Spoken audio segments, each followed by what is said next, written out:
ಸಂಸ್ಕಾರ ಶಿಬಿರ ಅನ್ನುವಂಥದ್ದು ಅದ್ಭುತವಾದಂತಹ ಒಂದು ಪರಿಕಲ್ಪನೆಯಾಗಿದ್ದು, ನಮ್ಮ ಮಕ್ಕಳಿಗೆ ಯಾವುದರಿಂದ ಬಹಳಷ್ಟು ದೂರ ಸೇರಿತಾ ಇದ್ದಾರೋ ಅದರಿಂದ ಮತ್ತೆ ಇನ್ನೂ ವಿಮುಖರಾಗಬಾರದು, ಇನ್ನಷ್ಟು ಹತ್ತಿರಕ್ಕಾಗಬೇಕು ಅನ್ನುವಂತಹ ನಿಟ್ಟಿನಲ್ಲಿ ಅದ್ಭುತವಾದಂತಹ ಪರಿಕಲ್ಪನೆಯೊಂದಿಗೆ 2ನೇ ವರ್ಷದಲ್ಲಿ ಈ ವೈದಿಕ ಸಂಸ್ಕಾರ ಶಿಬಿರವನ್ನ ನಾವೆಲ್ಲರೂ ಆಯೋಜಿಸಿದ್ದು, ಈ ವೈದಿಕ ಸಂಸ್ಕಾರದ ಹಳೆಯ ವಿದ್ಯಾರ್ಥಿಗಳು ಆಗಿರುವಂತಹ ಶ್ರೀಮಠದ ಮುದ್ದು ವಿದ್ಯಾರ್ಥಿಗಳಾಗಿರುವಂತಹ ಶ್ರೀಮಠದ ಎಲ್ಲ ವಿದ್ಯಾರ್ಥಿಗಳು ವೇದಘೋಷವನ್ನ ಮಾಡೋದರ ಮೂಲಕ ಕಾರ್ಯಕ್ರಮಕ್ಕೆ ಚಾಲನೆಯನ್ನ ನೀಡಬೇಕು ಅಂತ ಅವರಿಗೆ ಕೇಳಿದ್ದಾರೆ.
ತತ್ಪದಂ ದರ್ಶಿತಂ ಏನ ತಸ್ಮೈ ಶ್ರೀ ಗುರವೇ ನಮಃ.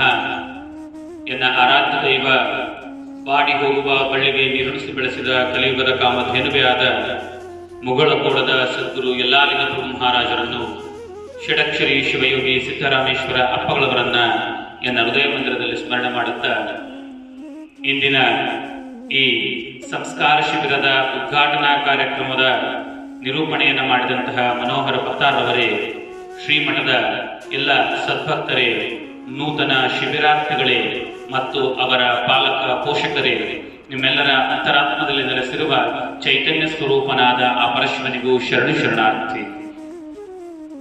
ನಿಜವಾಗ್ಲೂ ಇದೊಂದು ಅತ್ಯಂತ ಅದ್ಭುತವಾದಂತಹ ಪುಣ್ಯಮಯವಾದಂತಹ ಜೀವನದ ಅತಿ ಶ್ರೇಷ್ಠವಾದಂತಹ ಸಂದರ್ಭ ಅಂದ್ರೆ ತಪ್ಪಾಗ್ಲಿಕ್ಕಿಲ್ಲ. ಯಾಕಂದ್ರೆ ನೋಡ್ರಿ, ನಮ್ಮ ದೇಶ ಸಂಸ್ಕೃತಿಗೆ, ಧರ್ಮ ಪರಂಪರೆಗಳಿಗೆ ಹೆಸರಾದಂತಹ ದೇಶ. ಜಗತ್ತಿನಾಗ ಅಮೆರಿಕ ದೇಶ ಹಾಳಾದ್ರೆ ಜಗತ್ತಿನ ಸಂಪತ್ತು ಹಾಳಾಗಂತ, ಜಗತ್ತಿನಾಗ ಜಪಾನ್ ದೇಶ ಹಾಳಾದ್ರೆ ಜಗತ್ತಿನ ತಂತ್ರಜ್ಞಾನ ಹಾಳಾಗಂತ, ಜಗತ್ತಿನಾಗ ಭಾರತ ದೇಶ ಏನಾದ್ರೂ ಹಾಳಾದ್ರ ಜಗತ್ತಿನ ಸಂಸ್ಕೃತಿನೇ ಹಾಳಾದಂಗಂತ ಅಂತಹ ಸಂಸ್ಕಾರವಂತ ದೇಶ ನಮ್ಮ ಈ ಭಾರತ ದೇಶ. ಹಂಗಾಗಿ ನಾವೆಲ್ಲರೂ ಕೂಡ ಸಂಸ್ಕಾರ, ಧರ್ಮ, ಆಚಾರ ವಿಚಾರಗಳನ್ನ ಅರಿತು ಈ ಪುಣ್ಯ ನಗರದಲ್ಲಿ ಬದುಕಿದ್ದಕ್ಕೂ ಜನ್ಮವೆತ್ತಿದ್ದಕ್ಕೂ ಸಾರ್ಥಕಪಡಿಸ್ಕೊಳ್ಳಂತ ಒಂದು ಅತ್ಯಂತ ಮಹತ್ವದ ವಿಚಾರ ಆಗದ. ನಮ್ಮ ದೇಶದೊಳಗ 4 ದೇವತೆಗಳನ್ನ ನಾವು ಪ್ರಾರಂಭವಾಗಿ ವೇದಗಳು ಸೂಚಿಸ್ತವ. ಏನೇನು ಗೊತ್ತಾ? ಮಾತೃದೇವೋ ಭವ, ಪಿತೃದೇವೋ ಭವ, ಆಚಾರ್ಯ ದೇವೋ ಭವ, ಅತಿಥಿ ದೇವೋ ಭವ ಅಂದ್ರು. ನಾವು ಮೊದಲನ ಯಾರನ್ನ ದೇವರನ್ನ ಕಂಡಿವಪ್ಪ ಅಂದ್ರ ತಾಯಿನೇ ಈ ಜಗತ್ತಿನ ಎಲ್ಲ ಜೀವಿಗಳಿಗೂ ಮೊದಲನೇ ದೇವರು ಅಂತ ಹೇಳಿ ವೇದಗಳು ನೋಡುದು. ಯಾಕಂದ್ರೆ ಮತ್ತೊಂದ್ ಕಡೆ ಹೇಳ್ತಾರಲ್ಲ, ಮನೆಯ ಮೊದಲ ಪಾಠ ಶಾಲೆ, ಜನನಿ ತಾನೇ ಮೊದಲ ಗುರುವು, ಜನನಿಯಿಂದ ಪಾಠ ಕಲಿತ ಜನನಿ ಧನ್ಯರು ಅಂದ್ರು. ಮನೆಗೆ ಮೊದಲನೇ ಪಾಠ ಶಾಲೆ ಅಂತ, ತಾಯಿನೇ ಮೊದಲನೇ ಗುರು ಅಂತ ಎಲ್ರಿಗೂ. ಅಂತಹ ತಾಯಿಯನ್ನ ನಾವು ದೈವಿ ಸ್ವರೂಪವಾಗಿ ಮೊದಲು ಕಂಡಿದ್ದೀವಿ. ಇನ್ನ 2ನೇದ್ದು ಪಿತೃದೇವೋ ಭವ, ನಮ್ಮನ್ನ ಹೆತ್ತು ನಮ್ಮನ್ನ ಸಾಕಿ ಸಲುಹಿ ತಾಯಿ ಒಂದು ಕಡೆ ದೇವರಾಗ ನಮ್ಮನ್ನ ಪಾಲನೆ ಪೋಷಣೆ ಮಾಡಿ ನಮ್ಮೆಲ್ಲ ಬದುಕಿಗೆ ಆಸರೆಯಾಗಿ ಬೆನ್ನೆಲುಬಾಗಿ ನಿಂತು ನಮ್ಮ ಪ್ರತಿ ಜೀವನದ ಮಹತ್ವದ ಘಟ್ಟದಕ್ಕೂ ಕೂಡ ತಮ್ಮ ಕನಸನ್ನ ಕಾಣುವಂತಹ ಏಕೈಕ ವ್ಯಕ್ತಿ ಅದು ತಂದೆ. ಅದು ಗುರುವಿನ ಸ್ವರೂಪದಲ್ಲೂ ಇರ್ತಾನ, ಮಾತೃ ಸ್ವರೂಪದಲ್ಲೂ ಇರ್ತಾನ. ಆತ ನಮ್ಮ ಜೀವನದುದ್ದಕ್ಕೂ ನಮಗ ಬೆನ್ನೆಲುಬಾಗಿರ್ತಾನ. ಆತ 2ನೇ ದೇವರು ಅಂದ್ರು. ಇನ್ನ 3ನೇದ್ದು ಆಚಾರ್ಯ ದೇವೋ ಭವ, ಗುರುದೇವೋ ಭವ ಅಥವಾ ಆಚಾರ್ಯ ದೇವೋ ಭವ. ಇನ್ನ 3ನೇ ಜಾಗದಾಗಿರೋದೇ ಗುರು ಅಂತ. ಅದಕ್ಕ ಗುರುವಿನ ಶ್ರೇಷ್ಠತೆ ಹೇಳಿದ್ರಲ್ಲ, ಗುರು ಬ್ರಹ್ಮ ಗುರು ವಿಷ್ಣು ಗುರುದೇವೋ ಮಹೇಶ್ವರ, ಗುರು ಸಾಕ್ಷಾತ್ ಪರಬ್ರಹ್ಮ ತಸ್ಮೈ ಶ್ರೀ ಗುರವೇ ನಮಃ ಅಂದ್ರು. ಈ ಜಗತ್ತಿನೊಳಗ ತ್ರಿಮೂರ್ತಿಗಳ ಸ್ವರೂಪರಾಗಿ ಬ್ರಹ್ಮ ವಿಷ್ಣು ಮಹೇಶ್ವರ ಅಂದ್ರ ಯಾರೊಳಗ ಇದನ್ನೆಲ್ಲನೂ ನಾವು ಕಾಣಕ್ ಸಿಗ್ತದಪ್ಪ ಅಂದ್ರ ಅದು ಸಾಕ್ಷಾತ್ ಪರಬ್ರಹ್ಮ ಅವತಾರಿಯಾದಂತಹ ಗುರುವಿನೊಳಗ ಅದು ಸಿಗುತ್ತದ ಅಂದ್ರು. ಗುರು ಎಂತ ಅದ್ಭುತಾನ ಹೇಳ್ತಾರಲ್ಲ ಎಷ್ಟು ಚಂದ. ಶ್ರೀ ಗುರುವೇ ಸತ್ಯಾಗರವೇ ಸುಜ್ಞಾನ ಸಾಗರವೇ ಎನ್ನ ಮತಿಗೆ ಮಂಗಲವಿತ್ತು ರಾಗವಿನ್ ಬೇಗ ಕೃಪೆಯಾಗು ಅಂದ್ರು. ನಮ್ಮ ಮತಿಗೆ ಮಂಗಳವನ್ನ ಕೊಟ್ಟು ಆತ ಸುಜ್ಞಾನದ ಸಾಗರವನ್ನ ಹರಿಸ್ತಕ್ಕಂಥ ಒಬ್ಬ ಮಹಾನ್ ದೈವಿ ಪುರುಷ, ಆತ ತ್ರಿಮೂರ್ತಿ ಸ್ವರೂಪ ಅಂತ ಹೇಳಿದ್ರು. ಇಂಥ ಗುರು ಪೂರ್ಣ ದೈವ ಅಂತ. ಇನ್ನ ನಾಲ್ಕನೇ ಯಾರಪ್ಪ ಅಂದ್ರ ಅತಿಥಿ ದೇವೋ ಭವಃ. ನಮ್ಮ ಯಾರೆಲ್ಲ ಅತಿಥಿಗಳಾಗಿ ನಮ್ಮ ಮನೆಗೆ ನಮ್ಮ ಜೀವನಕ್ಕ ನಮ್ಮ ಸಾಮೀಪ್ಯಕ್ಕೆ ಬಂದಿರ್ತಾರ ಅವರು ಕೂಡ ದೈವಿ ಸ್ವರೂಪರೇ ಅನ್ನೋ ಭಾವದೊಳಗೆ ನಾವು ಬದುಕಬೇಕು ಅಂದ್ರು. ಈ 4 ದೇವತೆಗಳನ್ನ ನಾವು ಯಾವ ರೀತಿ ಪೂಜಿಸಬೇಕು, ಅವರ ಪ್ರಾಮುಖ್ಯತೆ ಏನು ಅನ್ನೋದು ನೋಡಿದ್ವಿ. ನನಗ ಈ ಸಂದರ್ಭದಾಗ ಒಂದು ಬಹಳ ವಿಶೇಷವಾದ ಅನ್ಸೋದೇನಪ್ಪ ಅಂತಂದ್ರ, ನೋಡ್ರಿ ಇವತ್ತು ಸುಮಾರು ಒಂದು ನೂತನವಾಗಿ ಒಂದು 60 ಜನ ಶಿಬಿರಾರ್ಥಿಗಳು ಬಂದಾರ, ಅಥವಾ ನಮ್ಮ ಮಠದೊಳಗೆ 10 ಜನ ಮೊದಲು ವಿದ್ಯಾರ್ಥಿಗಳಿದಾರ. ಇವರು ಎಲ್ಲರ ಬಗ್ಗೆ ಸೂಕ್ಷ್ಮಾವಲಂಬನ ಮಾಡಿ ನೋಡ್ರಿ ಇವತ್ತಿನ ಕಾಲಮಿತಿ ನಮ್ಮ ಶಿಕ್ಷಣದ ಒಂದು ಪದ್ಧತಿ ಯಾವ ರೀತಿಯಾಗ ಅಂದ್ರ, ನಾವು ಇಂದಿನ ಕಾಲದೊಳಗ ಅನ್ನಕ್ಕ ಅಭಾವ ಇತ್ತಂತ, ಅನ್ನಕ್ಕ ಅಭಾವ ಇತ್ತು, ಆಹಾರಕ್ಕ ಅಭಾವವಿತ್ತು. ಆದ್ರ ಅದು ಕಾಲಾಂತರದೊಳಗ ಮುಗಿದೋಯ್ತು. ನಂತರದೊಳಗ ಸೌಲಭ್ಯ ಸೌಕರ್ಯಗಳ ಕೊರತೆ ಬಂತಂತ. ಏನು ವಾಸಕ್ಕ ಯೋಗ್ಯ ಇಲ್ಲದಂತ ಒಂದು ಅನುಕೂಲ ಇರಲಿಲ್ಲ, ಅಥವಾ ನಮ್ಗೆ ಸೌಲಭ್ಯ ಸೌಕರ್ಯಗಳು ಸಿಗ್ಲಿಲ್ಲ ಅಂತ. ಈಗ ಅದು ಪೂರ್ತಿ ಆಗ್ಯದಂತ. ಈಗ ಎದರ ಕೊರತೆ ಬಂದದ ಗೊತ್ತದ? ಸಂಸ್ಕಾರದ ಕೊರತೆ ಬಂದದಂತ. ಆಹಾರದ ಕೊರತೆನೂ ನೀಗಿತ್ತು, ಸೌಕರ್ಯದ ಕೊರತೆನೂ ಮುಗಿತು, ಈಗ ಸಂಸ್ಕಾರದ ಕೊರತೆ ಬಂದದಂತ. ನಾನು ಯಾಕೆ ಈ ಮಾತು ಹೇಳಕತ್ತೀನಿ ಅಂದ್ರ, ನಮ್ಮ ಮಕ್ಕಳು ಬರೀ ಅಂಕಗಳನ್ನ ಹೆಚ್ಚು ತಗೊಳ್ಳಿ ಅಂತಾನೆ ಯೋಚಿಸಕತ್ತಿ ಹೊರತು ಅವ್ರು ನಮ್ಮ ಅಂಕೆ ಒಳಗದರಿಲ್ಲ ಅನ್ನೋದು ನಮ್ಗೆ ಯೋಚನೆ ಕಷ್ಟ ಆಗದ. ಯಾಕಂದ್ರೆ ನೋಡ್ರಿ, ಒಂದ್ಸಲ ನಿಮ್ಮ ಆತ್ಮಾವಲೋಕನ ಮಾಡ್ಕೊಳ್ರಿ. ನಿಮ್ಮ ಮಕ್ಕಳು ಪರ್ಸೆಂಟೇಜ್ ನೋಡಿ ಹೆಮ್ಮೆ ಪಟ್ಟಿರಿ ಅಥವಾ ದೊಡ್ಡ ಶಾಲೆಗೆ ಸೇರಿಸಿದ್ದು ಅವರ ಬೆಳವಣಿಗೆ ನೋಡಿ ಖುಷಿ ಪಡಕತ್ತೀರಿ ಹೊರತು ಅವರು ನಿಮ್ಮನ್ನ ಪರಿಪಾಲಿಸ್ತಾರನ್ನು, ನಿಮ್ಮ ಮಾತನ್ನ ಅವರು ಪರಿಪೂರ್ಣವಾಗಿ ಕೇಳ್ತಾರನ್ನು, ಅವರು ನಿಮ್ಮ ಭಾವನೆಗಳಿಗೆ ಸ್ಪಂದಿಸ್ತಾರನ್ನು ನೋಡ್ರಿ ಕಷ್ಟ ಸಾಧ್ಯ ಆಗದ. ಯಾಕೆ ಗೊತ್ತಾ? ಇಲ್ಲಿ ನಾವು 21 ದಿನಗಳ ಪರ್ಯಂತ ಹೋದ ವರ್ಷನೂ ಶಿಬಿರ ಮಾಡಿದ್ವಿ, ಈ ವರ್ಷನೂ 21 ದಿನ ಶಿಬಿರ ಮಾಡಕತ್ತೀವಿ. ಈ 21 ದಿನದ ಶಿಬಿರದೊಳಗ ಅವರ ಮಕ್ಕಳ ಇಷ್ಟು ಮಾತ್ರ ಸತ್ಯ ಒಂದು ಮಾತು ಹೇಳ್ಬೋದು, ಈ ಜಗತ್ತಿನಾಗ ಯಾರೂ ದಡ್ಡರಲ್ಲ, ಯಾರೂ ನಿಷ್ಪ್ರಯೋಜಕರಲ್ಲ, ಎಲ್ಲರೊಳಗೂ ಒಂದೊಂದು ಜ್ಞಾನ ಆದ, ಒಂದೊಂದು ವಿದ್ಯೆ ಆದ. ಆಗ ಒಂದು ಮಾತ್ರ ಸತ್ಯ, ಅವರವರ ಅನುಗುಣ ಆಸಕ್ತಿಗೆ ಅನುಗುಣವಾಗಿ ಅವರು ವಿದ್ಯೆಗಳನ್ನ ಕಲಿತಾರ. ಆದ್ರೆ 21 ದಿನ ಮಾತ್ರ ಏನೆಲ್ಲ ಕಲಿಬಹುದು ಅಂದ್ರೆ, ನಮ್ಮ ಮನೋಹರ್ ಪತ್ತಾರ್ ಅವ್ರು ಹೇಳಿದ್ರಲ್ಲ, ಉಡೋದು ಅವರ ಆಚಾರ ವಿಚಾರಗಳು ಅಂದ್ರು. ಆದ್ರೆ ಇದ್ರ ಜೊತೆ ಮತ್ತೊಂದು ಹೇಳ್ತೀನಿ, ಆ 21 ದಿನನೂ ಕೂಡ ಇದ್ ನೋಡ್ರಿ, ಅವರ ಒಂದು ಕ್ಷಣನೂ ಕೂಡ ವ್ಯರ್ಥವಾಗಲಾರ್ದಂಗ ಉತ್ತಮವಾಗಿ ಆ ಸಮಯದ ಸದ್ಬಳಕೆ ಆಗ್ತದಂತ ಮಾತ್ರ ಹೇಳ್ಬೋದು. ಯಾಕಂತಂದ್ರ ಇಲ್ಲಿ ಮೊಬೈಲ್ ಹಿಡ್ಕೊಳಕ್ ಅವಕಾಶ ಇರೋದಿಲ್ಲ, ಕಾಲಹರಣ ಮಾಡಕ್ ಅವಕಾಶ ಇರೋದಿಲ್ಲ, ಅಥವಾ ಅವರ ಸಮಯ ಪರಿಪಾಲನೆ ಅದರೊಳಗೆ ಯಾವುದೇ ವ್ಯತ್ಯಾಸ ಆಗೋದಿಲ್ಲ. ಇನ್ನ ಶಿಸ್ತು ಜೀವನದ ಸರ್ವಶ್ರೇಷ್ಠ ವಸ್ತು ಅಂತಾರ. ಶಿಸ್ತನ್ನ ಮೀರಿ ಯಾರೂ ವರ್ತಿಸಂಗಿಲ್ಲ. ಈ ಎಲ್ಲ ನಿಯಮಗಳ ಅನುಸಾರ ಆಹಾರ ಶುದ್ಧವು ತತ್ವ ಶುದ್ಧವು ಅಂತ ತತ್ವಶುದ್ಧಿ ಅಂತಾರ.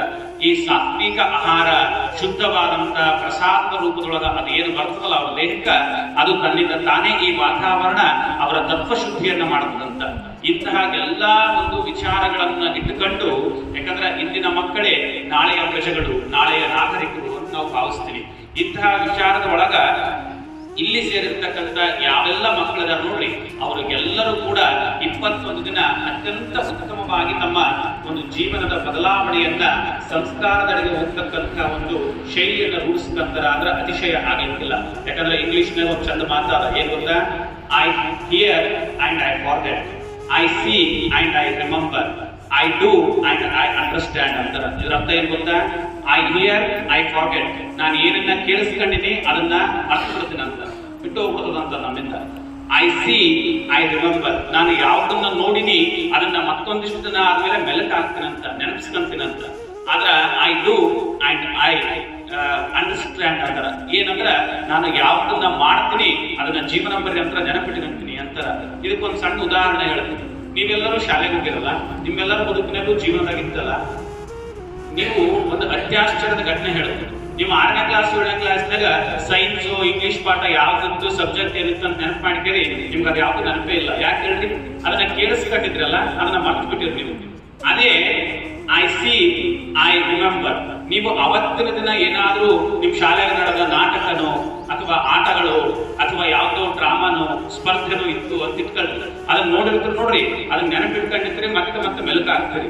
ಇನ್ನ ಮುಂದ ಐ ಅಂಡರ್ಸ್ಟ್ಯಾಂಡ್, ನೀವೇ ಯಾವ್ದ್ರಾಗಾರ ಪಾರ್ಟಿಸಿಪೇಟ್ ಮಾಡಿ ಅಪ್ಪಿ ತಪ್ಪಿ 4ನೇ ಕ್ಲಾಸ್ನಾಗ ಒಂದು ಸಣ್ಣದು ರನ್ನಿಂಗ್ ರೇಸ್ನಾಗ ಬಂದಿದ್ರು ಅಥವಾ ನಿಂಬೆಹಣ್ಣು ಚಮಚ ಆಟದಾಗ ಬಂದಿದ್ರು, ಅಕಸ್ಮಾತ್ ಆಗಿ ನೋಡ್ರಿ ಯಾವ್ದ್ರಾಗಾರ ಒಂದು ಹಾಡು ಹಾಡಿ ಫಸ್ಟ್ ಪ್ರೈಸ್ ಬಂತ ಅಂತ ಇಟ್ಕೊಳ್ಳಿ, ಅದು ಆಗಿ ಸುಮಾರು 20-30 ವರ್ಷ ಆಗಿದ್ರು ಕೂಡ ಅದನ್ನ ಪರಿಪೂರ್ಣ ನೆನಪಿಟ್ಕೊಂಡಿರಿ. ಇವತ್ತಿಗೂ ಕೂಡ ಅದು ನಿನ್ನೆ ನಡೆದತ್ತೇನೋ ಅನ್ನೋ ರೀತಿ ಒಳಗೆ ನೀವು ಅದನ್ನ ಹೇಳ್ಕೊಂತೀರಿ. ಇದರ ಅರ್ಥ ಏನು ಗೊತ್ತಾ, ನಮ್ಮ ಶಾಲಾ ಶಿಕ್ಷಣ ಮುಗಿದ ಮೇಲೂ ಕೂಡ ನಮ್ಮೊಂದಿಗೆ ಯಾವ ಶಿಕ್ಷಣ ಉಳಿದಿರ್ತದಲ್ಲ ಅದು ನಿಜವಾದ ಶಿಕ್ಷಣ ಅಂತದ. ಅಂತ ಶಿಕ್ಷಣ ಯಾವ್ದು ಗೊತ್ತಾ, ಅದು ಸಂಸ್ಕಾರವಾಗಿರ್ಬೇಕು, ಅದು ನಮ್ಮ ಧರ್ಮ ಆಚಾರವಾಗಿರ್ಬೇಕು. ನಾನು ಯಾಕೆ ಮಾತು ಹೇಳ್ತೀನಿ ಅಂದ್ರೆ, ಇವತ್ತಿನ ದಿವಸ ಮಕ್ಕಳುಗಳಿಗೆ ಅತ್ಯಂತ ಅವಶ್ಯವಾಗಿರೋದು, ಅತ್ಯಂತ ಉತ್ತಮವಾಗಿರೋ ವ್ಯವಸ್ಥೆ ಏನು ಗೊತ್ತಾ, ಅವರು ನಾವು ಹೇಳಿದ್ದನ್ನ ಕೇಳೋದಕ್ಕಿಂತ ನಾವು ಮಾಡಿದ್ದನ್ನ ನೋಡಿ ಮಾಡಕತ್ತಾರೆ. ಹಂಗಾಗಿ ನಾವು ಉತ್ತಮವಾದದ್ದನ್ನೇ ಮಾಡೋಣ. ನಿಮ್ಗೊಂದು ಸಣ್ಣ ಕಥೆ ಹೇಳಿ ನನ್ನ ವಿಷಯಕ್ಕೆ ವಿರಾಮ ಕೊಡ್ತೀನಿ. ಒಂದ್ಸಾರಿ ಒಂದು ಶಾಲೆ ಒಳಗ ಅಥವಾ ಒಂದು ಎಲ್ಲೋ ಒಂದು ಸ್ಕೂಲ್ನೊಳಗ ಪದೇ ಪದೇ ಪೆನ್ನು ಪೆನ್ಸಿಲ್ ಕಳವಾಗ್ತಿತ್ತು ಅಂತ. ದಿನಾ ಒಬ್ರು pencil ಕಳವಾಗೋದು, pen ಕಳವಾಗೋದು.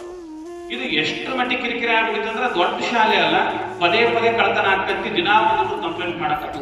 Teachers, class teacher ಹೋಗಿ ಹೆಡ್ ಮಾಸ್ಟರ್ ಕಂಪ್ಲೇಂಟ್ ಮಾಡಿದ್ರು. ಹೆಡ್ ಮಾಸ್ಟರ್ ಅದ ನೋಡ್ರಿ, ಅಲ್ಲಿ ಪ್ರಿನ್ಸಿಪಲ್ ಕೇಳಿದ್ರು, ಇಲ್ಲ ಶಾಲೆ ಒಳಗಿನ ಪದೇ ಪದೇ ಕಳವಾಗ್ತದ.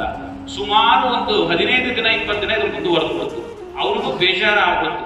ಒಂದ್ ದಿವಸ ಏನ್ ಮಾಡಿದ್ರು, ಆ ವಿದ್ಯಾರ್ಥಿಗಳೊಳಗೆ 4-6 ಜನನ ಒಂದು ಗುಪ್ತಚರ ದಳ ಮಾಡಿದ್ರು. 4-6 ಮಂದಿ ನೀವು ಕಾಯ್ದೆ ಯಾರು ಕಳ ಮಾಡ್ತಾರ ಅಂತ ಕಂಡಿಡ್ರಿ. ಅದು ಬಹಳ ತಲೆನೋವಾಗಿ ಕೊನೆಗೆ ಏನಾಯ್ತು, ಸರಿ ಅಂದ್ರು ಒಂದ್ 4-6 ವಾಚ್ ಮಾಡಕತ್ತು. ಅದ್ರಾಗ ಒಂದ್ ಹುಡುಗ ಕಳ್ತನ ಮಾಡೋ ಸಿಕ್ಬಿಟ್ಟ. ಅವನ್ ಹಿಡ್ಕೊಂಡ್ರು, ಅವನ ಕರೆಸಿದ್ರು. ಅವನು ಕರೆಸಿ ಅವ್ನ ಬ್ಯಾಗ್ ಚೆಕ್ ಮಾಡಿಸಿದ್ರು, ಅವನಿಗೆ ಗದರಿಸಿದ್ರು, ಎಲ್ಲ ತನಿಖೆ ಮಾಡಿದ್ರು. ಅವಾಗ ಸುಮಾರು 50-60 ಪೆನ್ನು ಪೆನ್ಸಿಲ್ ಅವನ ಸಿಕ್ಕು. ಅವಾಗ ಏನ್ ಮಾಡಿದ್ರು ಪ್ರಿನ್ಸಿಪಲ್, ಅವ್ರ ಅಪ್ಪ ಅಮ್ಮ ಕರೆ ಕಳಿಸಿದ್ರು, ಬರ್ರಿ ನೀವು ಕರ್ಕೊಂಡ್ ಬರ್ರಿ ಅಂದ್ರೆ. ಆಶ್ಚರ್ಯ ಏನ್ ಗೊತ್ತಾ, ಅವ್ರಪ್ಪ ದೊಡ್ಡ ವಿದ್ಯಾವಂತ, ದೊಡ್ಡ ನೌಕರಿದಾರ, ಇನ್ನ ಅವ್ರ ಅಮ್ಮ ದೊಡ್ಡ ಶ್ರೀಮಂತರ ಮನೆತನದ ಗೃಹಿಣಿ. ಇಬ್ರು ಆ ಅಮ್ಮ ತಾಯಿ ಬಂದ್ಲು, ಆ ಕರೆ ಕಳಿಸಿದಾಗ ತಾಯಿ ಬಂದು ಆ ಪ್ರಿನ್ಸಿಪಲ್ ಮುಂದಿದ್ಲು. ಬಹಳ ಬೈದು ಪ್ರಿನ್ಸಿಪಲ್, ಅಲ್ಲ ಎಂತದ್ದು ಕಲ್ಸಿರಿ ನೀವು, ನಿಮ್ಗೆ ತಿಳಿಯೋದಿಲ್ಲ, ನನ್ನ ಹುಡುಗ ಕಳ್ತನ ಮಾಡೋದು ಕಲ್ತಾನ, ಇಂಥದೆಲ್ಲ ಕಲ್ತ್ಬಿಟ್ಟಾನ, ನಮ್ಮ ಶಾಲೆ ಕೆಟ್ಟ ಹೆಸರು, ನಿಮ್ ವಿದ್ಯಾರ್ಥಿ ನಿಮ್ಮ ಮಗನಿಂದ, ಇಂತಹ ವಿದ್ಯಾರ್ಥಿಗಳಿಂದ ಮತ್ತೊಬ್ಬರಿಗೂ ತೊಂದ್ರೆ, ಇದು ಎಲ್ಲೋ ಒಂದ್ ಕಡೆ ಕೆಟ್ಟದು, ಇಂಥದ್ದು ಮಾಡಬಾರದು ಅಂತ ಬಹಳ ಬೈದು.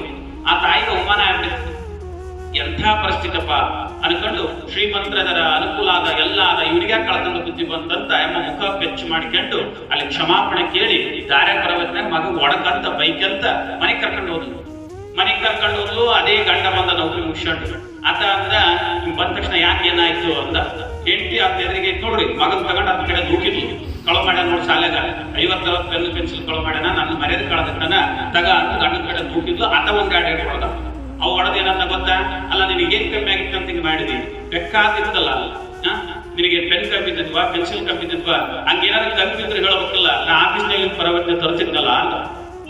ಏನಂದ, ಕೊಂಡ್ಕೊಂಡು ಬರ್ತೀನಿ ಅಂತಿಲ್ಲ, ಆಫೀಸ್ನಾಗ ಪರವತ್ನಾಗ ಹೇಳಿದ್ದೆ ಅಂದ್ರ ಕಮ್ಮಿದ್ದವಪ್ಪ ಅಂತ ತಗೊಂಡು ಬರ್ತಿದ್ದೆ, ತಂದು ಕೊಡ್ತಿದ್ದೆ ನಿನಗ ಅಂತ. ಈ ಮಾತು ನೆನ್ಪಿಟ್ಕೊಳ್ರಿ. ನಾನು ಇದೇ ಸಂಸ್ಕಾರ ಏನ್ ಗೊತ್ತಾ, ಅದನ್ನು ಕೂಡ ಆಫೀಸ್ನಲ್ಲಿ ಅಂತ ಕಳ ಮಾಡ್ಕೊಂಡೆ ತರ್ತಿದ್ದ, ಖರೀದಿ ಮಾಡ್ಕೊಂಡು ಬರ್ತನ ಅನ್ಲಿಲ್ಲ.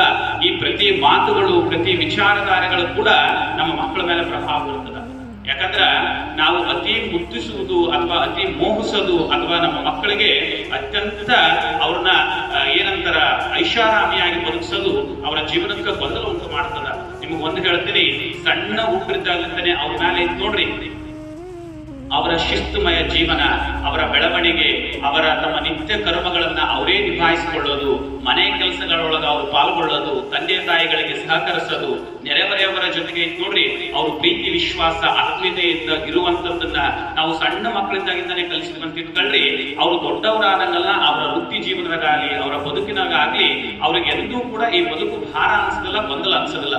ನಿಮ್ಗ ನಾನು ಯಾಕೆ ಮತ್ತೆ ಇಷ್ಟು ಹೇಳ್ತೇನೆಂದ್ರ, ಕೆಲವೊಂದ್ಸಲ ನೋಡ್ರಿ, ಇವತ್ತು ಸುಮಾರು ಒಂದು 60 ಹುಡ್ರದವ ಅಂತ ಇಟ್ಕೊಳ್ರಿ, ಎಂಥ ವಿಪರ್ಯಾಸ ಅದ, ಇದನ್ನು ಹೇಳ್ಬಾರ್ದು ಆದ್ರೂ ಹೇಳ್ತೇನೆ.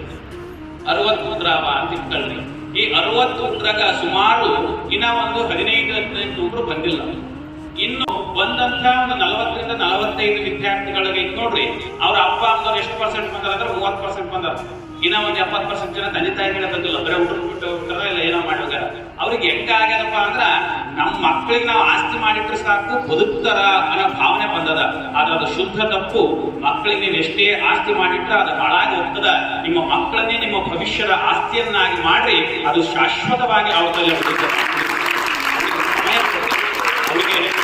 ಕೊಡ್ರಿ, ಅವರಿಗೆ ಸಂಸ್ಕಾರ ಕೊಡ್ರಿ, ಅವರ ಬದುಕನ್ನ ಇದ್ದು ನೋಡ್ರಿ. ಸಾಧ್ಯ ಆದಷ್ಟು ಕಾಳಜಿಯಿಂದ ಯಾವ ಸ್ಥಳದೊಳಗೆ ಅವ್ರನ್ನ ಬಿಟ್ರ, ಯಾವ ರೀತಿಯ ವಾತಾವರಣ ಅವರಿಗೆ ಸಿಕ್ಕ್ರ, ಯಾವ ಸಂಸ್ಕಾರ ವಿದ್ಯೆಗಳು ಅವರಿಗೆ ದೊರಕಿದ್ರ ಅವರು ಈ ದೇಶದ ಉತ್ತಮ ಪ್ರಜೆ, ಉತ್ತಮ ನಾಗರಿಕರಾಗ್ತಾರ ಅನ್ನೋ ಕಲ್ಪನೆನ, ಆ ಆಶೆಯನ್ನ ಸ್ವತಃ ನೀವೇ ಅವರೊಳಗೆ ಬಿತ್ತಬೇಕು. ಹಂಗಾಗಿ ಸಮಯ ಅಥವಾ ನಿಮ್ಮ ಮಕ್ಕಳಿಗೋಸ್ಕರ ನಿಮ್ಮ ವೃತ್ತಿ ಜೀವನ ಇದು ಯಾವುದೂ ದೊಡ್ಡದಾಗ್ಲಿಕ್ಕಿಲ್ಲ. ನೋಡ್ರಿ, ಸರ್ಕಾರಿ ಕೆಲಸ ಮಾಡಂತ ನನ್ನ ಕಣ್ಣೆದ್ರಿಗೆ ಅದರಿ ಒಂದು 4-5 ಮಂದಿ. ಆ ಸರ್ಕಾರಿ ಕೆಲಸಗಳನ್ನ ಕೂಡ ಅವರು ರಜೆ ಹಾಕಿ ಅದನ್ನ ತೊರೆದು ಬಂದು ತಮ್ಮ ಮಕ್ಕಳಿಗೋಸ್ಕರ ಕುಂತಾರ. ಆದ್ರೆ ನಾವು ಕೆಲವೊಬ್ರು ಏನ್ ಮಾಡ್ತೀವಿ, ನಮ್ಮ ಸೋಮಾರಿತನ ನಿರ್ಲಕ್ಷ್ಯದಿಂದಾಗಿ ನಮ್ಮ ಮಕ್ಕಳ ಭವಿಷ್ಯದ ಕಡೆಗೆ ನಾವು ಹೆಚ್ಚು ಗಮನ ಕೊಡೋ ಕಡೆಗೆ ವಿಫಲವಾಗಿವಿ. ಇಂತಹ ಗೊಂದಲ ಮಾಡಬೇಡ್ರಿ. ನಿಮ್ಮ ಮಕ್ಕಳನ್ನ ಉತ್ತಮ ಸಂಸ್ಕಾರವಂತರು, ಶಿಕ್ಷಣವಂತರು, ಉತ್ತಮ ನಾಗರಿಕರನ್ನಾಗಿ ಮಾಡಿ ಅಂತ ಹೇಳ್ತಾ, ಈ 21 ದಿನ ಶಿಬಿರ ಏನಾದ ಅದರ ಪ್ರತಿ ಮಾಹಿತಿಗಳು ಕೂಡ ನಿಮಗ ಸಂದೇಶದ ಮುಖಾಂತರ ನಿಮ್ಮ ಫೋನಿಗೆ ಬರ್ತಿರ್ತದ. ನಿಮಗ ಅವರು ಪದೇ ಪದೇ ಸಂಪರ್ಕಿಸ್ತಿರ್ತಾರ. ಇಷ್ಟು ಮಾತ್ರ ಸತ್ಯ, 21 ದಿನದ ನಂತರ ಕೂಡ ನಿಮ್ಮ ಮಗ ಅಚ್ಚುಕಟ್ಟಾದ ಜೀವನವನ್ನ ಯಾವ ರೀತಿ ಬದುಕಬಹುದು ಅನ್ನೋದನ್ನ ತಕ್ಕ ಮಟ್ಟಿಗಾದರೂ ಕಲಿತು ಈ ಶಿಬಿರದಿಂದ, ಈ ಶ್ರೀಮಠದಿಂದ ಆತ ಹೊರಗೆ ಬರ್ತಾನ ಅನ್ನೋ ಸದುದ್ದೇಶದಿಂದ ನಾವು ಇಂದು ಈ ಕಾರ್ಯಕ್ರಮವನ್ನ ಪ್ರಾರಂಭ ಮಾಡಕತ್ತೀವಿ. ಈ ಶಿಬಿರದೊಳಗೆ ಪಾಲ್ಗೊಂಡ ಎಲ್ಲ ವಿದ್ಯಾರ್ಥಿಗಳಿಗೂ, ಅವರ ಪಾಲಕ ಪೋಷಕರಿಗೂ ಆ ಸದ್ಗುರುನಾಥ ಭಗವಂತ ಆಯುರಾರೋಗ್ಯ ಐಶ್ವರ್ಯ ಭಾಗ್ಯ ಸಕಲ ಸಂಪತ್ತನ್ನ ಕೊಟ್ಟು ನಿಮ್ಮೆಲ್ಲರ ಜೀವನವನ್ನ ಸದಾ ಸನ್ಮಂಗಳ ಉಂಟು ಮಾಡಲಿ ಅಂತ ಹೇಳ್ತಾ ನನ್ನೆರಡು ಮಾತಿಗೆ ವಿರಾಮ ಕೊಡ್ತೇನೆ.